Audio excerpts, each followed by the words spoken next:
আসসালামু আলাইকুম। আমি কে এম আমিনা বিনতি। আবৃত্তি করছি কবি সুকুমার রায়ের লেখা কবিতা গোঁফ চুরি। হেড অফিসের বড় বাবু লোকটি বড় শান্ত, তার যেমন মাথার ব্যামো কেউ কখনো জানতো। দিব্যি ছিলেন খুশ মেজাজে, চেয়ার খানি চেপে একলা বসে ঝিমঝিমিয়ে হঠাৎ গেলেন খেপে। আটকে উঠে হাত পা ছুড়ে চোখটি করে গোল, হঠাৎ বলেন গেলুম গেলুম আমায় ধরে তোল।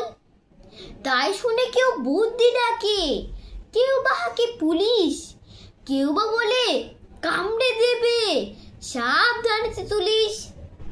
ব্যস্ত সবাই এদিক ওদিক করছে ঘোরাঘুরি, বাবু হাঁকেন ওরে আমার গোঁফ গিয়েছে চুরি। গোঁফ হারানো আজব কথা, তাও কি হয় সত্যি? গোঁফ জোড়া তো তেমনি আছে, কমেনি এক রত্তি।